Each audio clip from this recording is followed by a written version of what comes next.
여러분, 성경에 기록되어 있는 말씀에 보면 오늘 본문은 특별히 다윗이라고 하는 한 나라의 왕이 지난날의 삶을 돌아보고 오늘의 삶을 비추어 보면서 자신이 하나님 앞에 어떤 모습을 살았는지 이야기를 하는 겁니다. 특별히 오늘 이 본문의 내용은요, 이 다윗의 삶의 제일 어려울 때가 아니라 그 삶의 전성기 때의 그의 신앙의 고백이거든요. 여러분, 사람은 어려울 때는 하나님을 찾다가 내 삶에 좋은 일이 있을 때에는 하나님 잃어버리고 살아가는 그런 모습들이 얼마나 많아요. 그런데 다윗은 안 그랬어요. 그는 삶의 평안함이 있을 때 하나님 앞에 아름다움을 잃어버리지 않는 그런 신앙을 가지고 행동했던 것이 다윗의 모습이거든요. 오늘 본문에 보면 그런 다윗의 모습이 잘 나타나 있어요.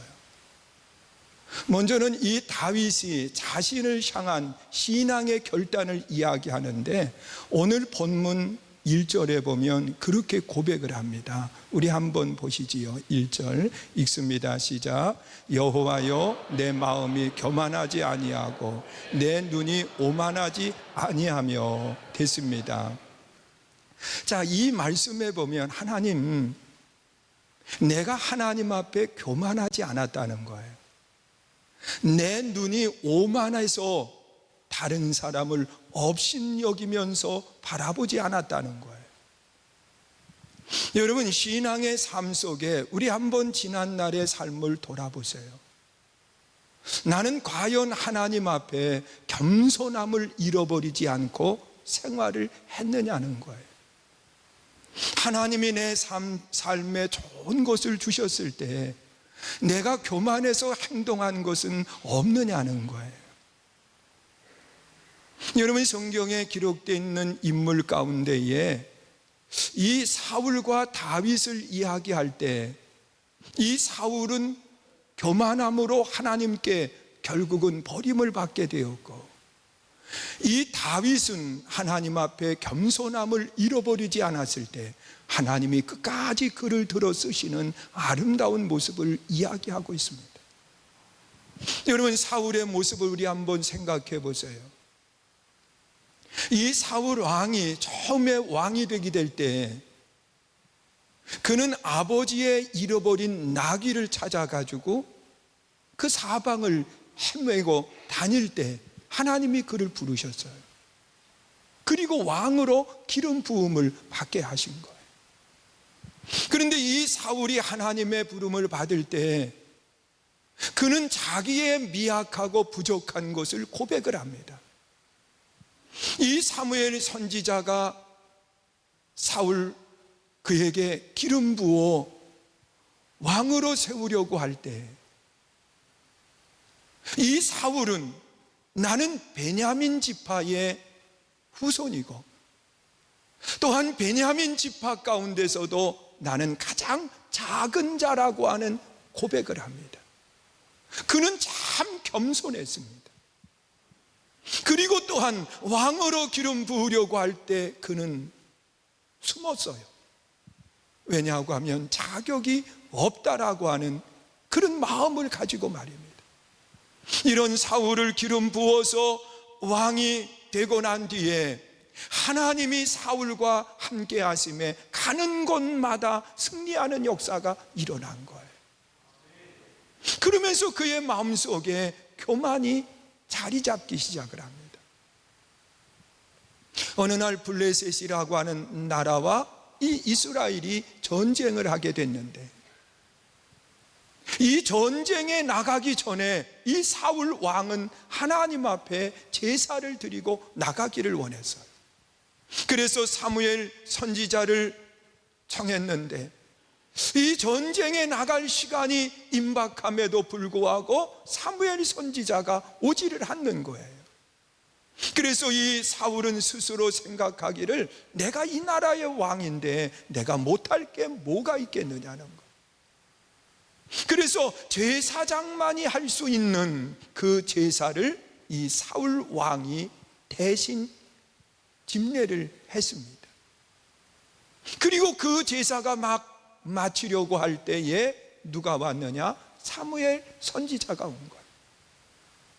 그러면서 이 사무엘 선지자는 하나님의 말씀을 그에게 전하는데, 왕이요, 왕이 하나님 앞에 망령되이 행했다는 겁니다. 왕이 해서는 안 되는 그 일을 왕이 했기 때문에 하나님이 왕을 버렸다라고 그렇게 말씀을 하고 있습니다. 여러분, 겸손할 때에는 하나님이 그를 들어 쓰셨지만 그의 마음속에 교만함이 자리 잡았을 때 결국은 하나님 앞에 버림받을 수밖에 없었다는 것. 그러나 다윗은 어땠나요? 여러분, 성경에 나타나 있는 이 다윗, 그는 처음 왕이 될 때에 그 형제들 가운데에 한 사람을 들어서 왕으로 세운다고 하는 그 소식을 들었습니다. 이 다윗에게는 위에 7명의 형들이 있는데 그들은 다 왕이 되고 싶은 마음에 자신을 꾸미고 그리고 사무엘 선지자 앞으로 나아갔습니다. 그런데 하나님은 이 다윗의 형 7명을 다 하나님의 마음에 합하지 않았다는 거예요. 그러면서 그들을 물리치셨습니다. 그리고 난 뒤에 이 다윗, 자기 홀로 아버지가 맡긴 양떼를 돌아보면서 그 냄새나는 옷을 입고 있던 다윗을 하나님은 부르셔서 하나님이 택한 사람이라고 말씀하시면서 그를 왕으로 세우게 되는 거죠. 그리고 난 뒤에 그가 곧바로 왕이 된 것이 아니라 7년이 넘는 시간 속에 그는 많은 어려움을 당하여, 그리고 난 뒤에 그가 왕이 되고 난 뒤에 하나님이 그와 함께 하시면서 가는 곳마다 승리하는 역사가 일어납니다. 그러면서 그의 마음속에도 하나님 앞에 교만한 마음을 갖게 된 그런 계기가 있었습니다. 다른 군인들을 전쟁터에 내보내고 이제 홀로 왕궁에 남았을 때 그가 그 왕궁을 거니고 있는 그 시간에 한 여인을 바라보게 되는 거예요. 그가 우리아의 아내입니다. 그 우리아의 아내를 취하게 되고 그리고 그것을 덮기 위해서 우리아를 전쟁터 깊숙이 내보내서 그로 하여금 죽게 만드는 거예요. 자, 이런 죄를 지었을 때 이 나단이라고 하는 선지자, 이름도 없는 선지자예요. 그가 다윗에게 하나님의 말씀을 전하게 되는데 하나님 앞에 다윗의 죄를 지적하고 그리고 그의 잘못을 이야기하는 겁니다. 자, 그랬을 때 다윗은 내가 이 나라의 왕인데 감히 나에게 그러면서 행동하지 않아요. 다윗은 그 자리에 무릎을 꿇고 하나님 앞에 모든 죄를 고백하기 시작을 해요. 그리고 하나님 앞에 눈물로 기도하면서 하나님 앞에 겸손함을 잃어버리지 않았을 때 하나님께서는 다시 다윗에게 기회를 주셨고, 그가 다윗이 하나님의 부르심을 받는 그때에 다윗의 고백을 보면은요, 열왕기상 2장에 그런 고백을 합니다. 아들 솔로몬을 불러놓고서는 나는 모든 사람들이 가는 그 길을 가게 되었다.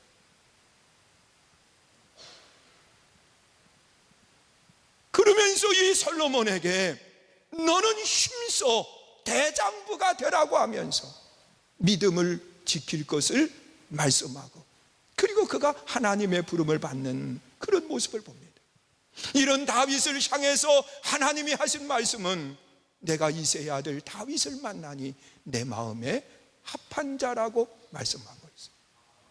여러분, 다윗은 겸손했어요. 하나님 앞에 겸손함을 잃어버리지 않았다는 거예요. 오늘 우리가 살아가는 이 시대 속에 하나님이 찾는 사람은 바로 다른 사람이 아니에요. 겸손하게 하나님 앞에 무릎 꿇을 수 있는 사람. 여러분, 겸손히 하나님의 음성을 들을 수 있는 사람. 하나님은 이런 사람을 찾고 이런 사람을 통해서 하나님의 역사를 이루어 가시는 거예요. 여러분, 하나님은 분명하게 하시는 말씀이 겸손한 사람에게는 은혜를 베풀지만 교만한 사람은 하나님이 물리치신다고 말씀을 하고 있습니다. 여러분, 누가복음 18장에 보면 이 바리새인의 기도와 그리고 세리의 기도를 이야기하고 있습니다. 이 바리새인의 기도는 자랑하는 기도를 드렸어요. 사람들이 많이 지나다니는 거리에서 두 손을 번쩍 들고 나는 이렇게 하나님 앞에 기도한다는 거예요.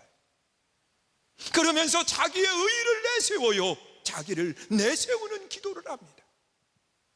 그러나 죄인 세리는 나는 죄인입니다. 그러면서 하나님 앞에 자기를 내어놓는 겸손의 기도를 합니다. 예수님은 그러한 모습을 바라보면서 하나님이 기뻐하는 사람이 어떠한 사람이냐고 이야기를 하고 있습니다. 오늘 하나님이 찾는 사람은 내 자신을 내어놓는 겸손한 기도의 사람, 하나님 앞에 겸손함을 잃어버리지 않는 아름다운 신앙의 사람을 찾고 계시다는 거예요. 우리가 이 믿음을 잃어버리지 않기를 주의 이름으로 축원합니다. 우리가 지난 한 해도 겸손하게 여기까지 달려왔지만 2020년도에는 더더욱 우리가 하나님 앞에 겸손하게 무릎 꿇을 수 있는 아름다운 삶이 되실 수 있기를 축원합니다. 그리고 또한 이 다윗은요, 자기 자신을 향한 신앙의 결단을 1절 하반절에서 그렇게 고백하고 있어요. 우리 한번 또 보세요. 내가서부터 읽으시죠. 시작. 내가 큰 일과 감당하지 못할 놀라운 일을 하려고 힘쓰지 아니하나이다. 여러분, 이 다윗은 하나님 앞에 그런 고백을 해요. 하나님, 내가 큰 일, 내가 생각하는 큰 일이지요, 그 일에 힘쓰지 않게 해달라는 거예요. 여러분, 우리는 세상을 살아가면서 내가 생각할 때 큰 일이 있어요. 그것은 결국은 욕심으로 바꾸어지게 되는데, 하나님, 내 욕심을 채우려고 분주하게 움직이는 사람이 아니라 하나님 내게 맡겨주신 사명을 감당하기 위해서 최선을 다하는 사람이 되게 해달라고 하는 기도입니다. 이것이 우리가 해야 될 기도가 아닌가요? 여러분, 다윗은 지난날의 삶을 돌아보면서 하나님, 내 욕심을 채우기 위해서 내가 힘쓰고 내 욕심을 채우기 위해서 내가 분주하게 움직이는 사람이 아니라 하나님이 내게 맡겨주신 사명, 그 하나님이 맡긴 그 사명을 감당하는 그 일에 내가 최선을 다할 수 있게 해달라는 기도입니다. 여러분, 우리가 지난 한 해 돌아보면 어느 사람은 분주하게 많이 움직였지만 그것이 내 욕심을 채우기 위한 일이었던 그런 사람들도 있어요. 그러나 어느 사람은 많은 일들은 하지 못했어요. 내가 원하는 욕심은 채우지 못했어요. 그러나 하나님의 뜻을 이루기 위해서 우리가 최선을 다해서 달려온 그런 분들이 계시다는 거예요. 그런데 하나님이 기뻐하는 사람은 누구냐?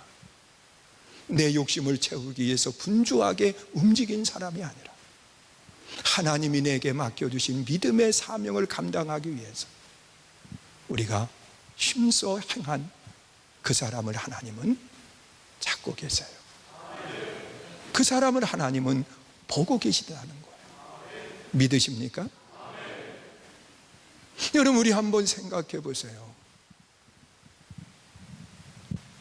우리가 바랬던 그 욕심 가졌던 그런 일들이 얼마나 많이 있어요. 하나님은 그런 일들 때문에 분주하게 움직이는 그런 모습으로 살지 말라는 거예요. 여러분, 사도 바울의 모습을 보세요. 그 사도 바울이 부활의 예수님을 만나고 난 뒤에 지난날에 자기가 원했던 모든 것들을 버리기 시작을 해요. 그러면서 그 모든 것을 배설물처럼 다 버렸다는 거예요. 그리고 하나님이 맡겨주신 그 사명, 그 일을 위해서 자기는 많은 고난과 어려움을 당하면서도 그 일에 힘써 행하는 아름다운 모습을 보여줬어요. 이것이 하나님이 기뻐하는 삶의 모습인 거예요. 우리가 지난 한 해도 여러 가지 내 욕심을 채우기 위한 분주함보다 하나님이 내게 맡겨주신 그 사명을 감당하기 위해서 힘써 행했던 것처럼 우리가 2020년도에는 더더욱 하나님이 내게 맡겨주신 그 사명을 위해서 내가 할 수 있는 최선을 다하는 아름다운 일꾼이 되시기를 주님의 이름으로 축원합니다. 그리고 또한 크게 두 번째로 다윗은요, 나와 하나님과의 관계 속에서의 신앙을 이야기하고 있습니다. 오늘 본문 2절에 보면 그렇게 이야기합니다. 우리 한번 2절 말씀 보시죠. 읽습니다. 시작. 실로 내가 내 영혼으로 고요하고 평온하게 하기를 젖된 아이가 그의 어머니 품에 있음 같이 하였나니 내 영혼이 젖된 아이와 같도다. 여러분, 아이가 태어나면 얼마나 예쁜지 몰라요. 그런데 이 미운 아이가 있어요. 언제냐고 하면 말썽 부리고 돌아다닐 때예요. 그런데 그 제일 말썽을 많이 부리는 아이들이 몇 세가 되냐고 하면 젖되고 난 바로 그 아이들은요, 부모의 눈이 다른 것만 보면 벌써 말썽 부리고 다니는 거예요. 여러분, 저도 이 손녀가 있는데요, 그 아이를 이렇게 보면 이제 3살이 넘어갔는데 엄마가 하는 화장을 자기 나름대로 하려고 하는 거예요. 그래서 엄마가 하는 것 중에 눈에 확 띄는 원색의 화장이 있습니다. 그게 뭐냐고 하면 루즈예요. 근데 이걸 칠하는데요, 나중에 보면 얼굴에다가 그냥 다 칠해놓고 있어요. 이거 칠한 것만 가지고 끝나나요? 칠하다가는 루즈를 다 부질러 버려요. 그리고 여기저기 내팽개치는 거예요. 여러분, 이게 젖된 아이의 모습 아닌가요? 여러분, 다윗은 지난날에 자기의 삶이 바로 이 젖된 아이처럼 그렇게 분주하게 움직이면서 말썽을 부리는 삶을 살았다는 거예요. 그럼에도 그가 제일 편안하고 행복한 순간이 언제냐고 하면 하나님의 품에 내가 있을 때, 그때 내게 평안이 있었고 내게 행복이 있었다고 고백하고 있어요. 여러분, 오늘 우리들의 신앙도 마찬가지예요. 여러분, 우리가 영적으로 이 젖된 아이처럼 나만 생각하고 말썽만 부리고 다니지만 그때가 행복한 것이 아니라 어머니의 품속에 내가 있는 것처럼 우리가 하나님의 품속에 내가 있을 때 우리는 그 안에서 진정한 행복과 평안을 누린다는 거예요. 여러분, 내 삶의 평안은 내가 원하는 일을 내가 마음대로 할 때가 아니에요. 하나님이 나와 함께 하시면서 나를 보호하고 나를 지켜줍니다.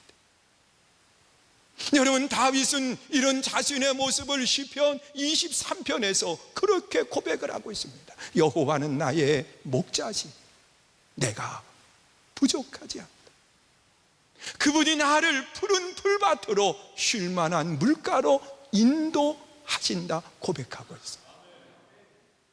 여러분, 하나님이 나의 목자가 된다라고 하는 것, 또한 우리가 하나님의 양이라고 하면 그 양이 제일 행복한 순간이 언제냐고 하면 울타리를 벗어난 순간이 아니에요. 돌봄의 울타리 안에 내가 있을 때, 그 안에서 진정한 평안과 그 안에서 진정한 기쁨을 누리는 거예요. 천방지축으로 내가 원하는 것을 행하면서 뛰어다닐 때가 아니라 하나님의 품 속에 있을 때예요. 믿으세요? 이런 모습을 우리는 울타리 안에서의 자유다, 그렇게 이야기합니다. 여러분, 울타리는 나를 매여 놓는 것 같지만 그 안에 있을 때 우리는 자유를 누릴 수 있다는 거예요. 제가 전에 서울 명동 거리를 한번 지나가는데요, 그 미국에서 관광을 온 아버지와 아들이 사람들이 빽빽하게 지나가는 그 거리를 지나면서 그 사방을 살피면서 관광을 하는데 참 신기한 모습을 봤어요. 한국의 부모들은 어디 나가면 아이 잃어버릴까 봐 손을 꽉 잡고 내 손 놓으면 너 여기서 고아가 된다, 그러면서 손을 붙들고서는 움직입니다. 그런데 그 아버지와 아들은 자기가 볼 것 다 보면서 아버지와 거리를 두고서는 그냥 아버지는 아버지 볼 거 살펴보고 아들은 아들 볼 거 살펴보면서 가는 거예요. 하도 신기해서 어떻게 저렇게 할 수 있을까? 그러면서 살폈는데 아버지의 허리춤에 줄 하나를 맸어요. 그리고 그 줄 끝을 아들의 허리에다 매놓은 거예요. 그러니까 이 줄을 벗어나지 않는 범위 내에서는 내가 원하는 것을 마음껏 할 수 있어요. 그러나 이 줄이 나를 지켜주는 거예요. 나를 보호해 주는 거예요. 여러분, 양은 울타리가 나를 얽어매는 것이 아니라 그 안에 있을 때 진정한 자유와 진정한 평화를 누리는 거예요. 여러분, 요한복음 8장 32절에 보면 진리를 알지니 진리가 너희를 뭐하게 한다고요? 자유케 한다 그랬어요. 여러분, 진리는 변하지 않는 것을 말씀하고 있어요. 변하지 않는 것은 천지는 다 없어지지만 영원히 남는 것이 있다고 그랬어요. 그것은 하나님의 말씀인 거예요. 여러분, 하나님의 말씀이, 하나님이 나와 함께 하시는 그것이 나를 얽어매는 것 같지만 아니에요. 그 안에 나는 진정한 자유, 진정한 평화, 진정한 기쁨을 누리는 거예요. 여러분, 다윗이 지난 삶을 돌아보면서 하나님이 나와 함께 하심이 내 삶의 평안이라고 고백했던 것처럼 우리의 삶도 하나님과 함께하는 삶에 진정한 평안이 있음을 믿을 수 있기를 축원합니다.